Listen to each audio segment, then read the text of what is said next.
Hola, ¿qué tal? Nuevamente, la profesora Verónica Velázquez Monroy con este cuarto video de Historia de México, la reforma liberal y el plan de Ayucle y la guerra de reforma.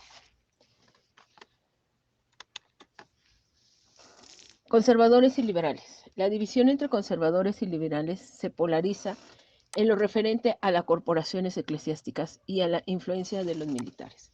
Mientras el grupo de los liberales considera que la Iglesia obstaculiza la creación del Estado Nacional, el conservador rechaza la imposición del Estado sobre las autoridades espirituales, pugnando por los eclesiásticos, que no pierdan sus privilegios en defensa de lo que podemos llamar una especie de Estado estamental o corporativo. La fractura definitiva entre las dos tendencias se inició en 1833 y se recrudeció al triunfo de la Revolución de Ayucla, que pretendía acabar con la fuerza política del clero. Las divergencias llegaron a tal punto que los representantes de las dos tendencias se enfrascaron en la guerra fratricida más crítica del siglo que nos ocupa.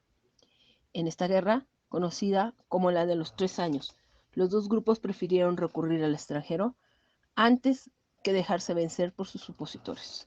Un claro ejemplo de la división a la que llegaron los mexicanos es que a partir de 1858 tuvimos dos gobiernos, el que reconocía la Constitución de 57 y el que consideraba que ésta no respondía a las necesidades del país. Pensamientos liberales y conservadores. A partir de la segunda mitad del siglo XIX, el liberalismo fue adoptado por un grupo político de nuestro país, de manera que se promovían libertades como las de expresión, reunión, culto y derechos políticos, como la elección de representantes políticos, el sufragio universal y la separación de poderes. En el ámbito de la economía, los liberales proponían que el Estado se limitara a asegurar las circunstancias necesarias para salvaguardar la propiedad y reducir su papel en los asuntos económicos. El Estado debía legislar favoreciendo la iniciativa individual. En contraposición estaban los conservadores, quienes buscaban mantener los fueros tanto del ejército como de la iglesia, rechazaban la modificación de la estructura social y pretendían hacer cambios paulatinos que no afectaron su situación económica. Consideraban que el país debía ser gobernado por un monarca y de preferencia europeo. En la lucha entre la iglesia y el Estado, entre el sistema monárquico y el republicano, entre la tradición conservadora y el progreso liberal, se forjó la nación mexicana. En los años que corren de 1855 a 1867 se rompieron las estructuras socioeconómicas que aún subsistían desde la colonia. El movimiento Reforma acabó con la fuerza económica y los privilegios de la Iglesia. Se creó un Estado civil, con lo cual terminó la existencia de un Estado dentro de otro Estado, pues la Iglesia perdió toda injerencia en los asuntos de gobierno. Se incorporaron los principios fundamentales del liberalismo, tanto en la legislación republicana como en la monárquica. Al fracasar el Segundo Imperio, se acabaron las expectativas europeas respecto a México. Con la idea de que la Constitución de 1857 era contraria a los principios y necesidades del país, los conservadores se levantaron en armas con el Plan de Tacubaya, que marcó el inicio de la Guerra de Reforma, el 11 de enero de 1858. Las guarniciones de México y Tacubaya desconocieron al presidente Ignacio Comonfort y se pronunciaron por Félix Zulá. Los nuevos capitanes del conservadurismo, Luis G. Osoyo y Miguel Miramón, se adueñaron rápidamente de la ciudad. Al ver que no tenían posibilidades de pactar con los conservadores, como Ford, firmó un amnistía y abandonó el país rumbo a Estados Unidos. Benito Juárez huyó a Guanajuato y desde ahí emitió un manifiesto a la nación, comunicado que, en su calidad de presidente de la Suprema Corte de Justicia de la Nación y de acuerdo con lo dispuesto por la Constitución de 1857, asumía la presidencia de la República. El grupo conservador, tradicional enemigo de todo cambio y que ha existido en la sociedad desde todos los tiempos, encontró una justificación para el primer fracaso del sistema monárquico. Iturbide fue un advenedizo que carecía de los atributos de un verdadero príncipe. No había nacido para gobernador de los pueblos, ni se había formado para consumar esa difícil tarea. Por eso había que establecer una monarquía de verdad, con un auténtico príncipe, y como aquí no lo había, era necesario importarlo de Europa. Con la llegada de Maximiliano, los conservadores creían ver la salvación.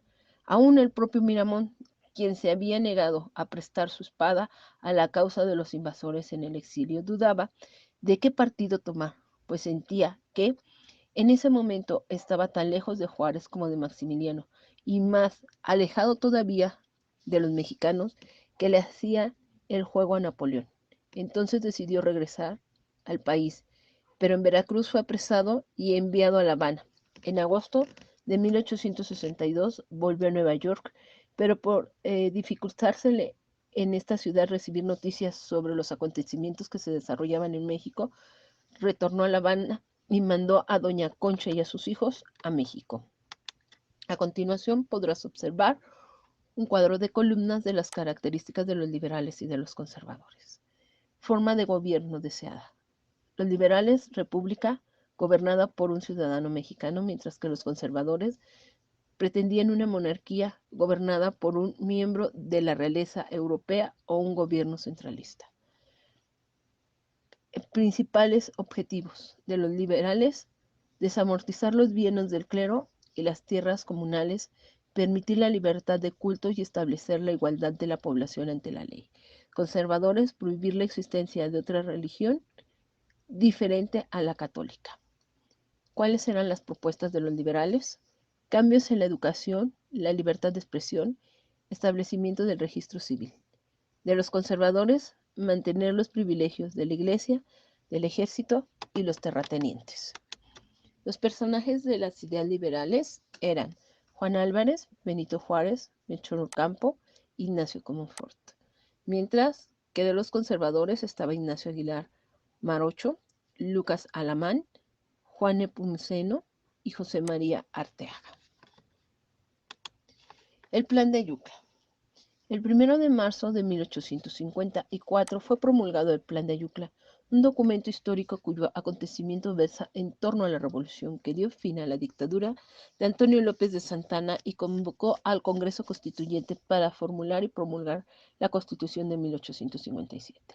El Plan de Ayutla fue un pronunciamiento descontento político proclamado por Adrián Florencio Villarreal con apoyo de los liberales Juan N. Álvarez e Ignacio Comonfort el 1 de marzo de 1854 en Ayutla, Guerrero. Tuvo como objetivo dar fin a la dictadura de Antonio López de Santa Anna. ¿Cuáles son las consecuencias de la Revolución de Ayutla? Entre las consecuencias de la Revolución de Ayutla se destacan las siguientes: la victoria de los rebeldes, liderados por Juan Álvarez y el general Santos Degollado, el fin de la larga carrera política de Santana, que se exilió en Cuba, desde donde pasó a los Estados Unidos, Colombia y las Islas Vírgenes. ¿Cuáles son los puntos más importantes del Plan de Ayutla? El Plan de Ayutla constaba de 9 artículos, pero los más importantes eran 3. En el primero, se cesaba a Santana y a sus funcionarios en el ejército del poder. En el segundo, se mencionaba que una vez terminada la revolución, los representantes de los estados partidarios designarían un presidente interino, que sería Juan N. Álvarez, y el quinto, donde se convoca a un Congreso Extraordinario Constituyente, el cual debería producir una nueva constitución republicana, representativa y popular. La Guerra de Reforma hizo impacto en la secularización de la sociedad. En 1854, Juan Álvarez, apoyado por el Plan de Ayutla, encabezó la lucha contra la dictadura de Santana. El triunfo de los liberales los llevó al poder y redactaron la Constitución de 1857. Este documento limitó la propiedad de la tierra, estableció libertades en la educación, en el trabajo, en el culto, tránsito, propiedad e igualdad ante la ley. La ley causó inconformidad y derivó un enfrentamiento armado conocido como Guerra de Reforma o Guerra de los 3 años. Leyes de reforma promulgadas por el Congreso de 1856.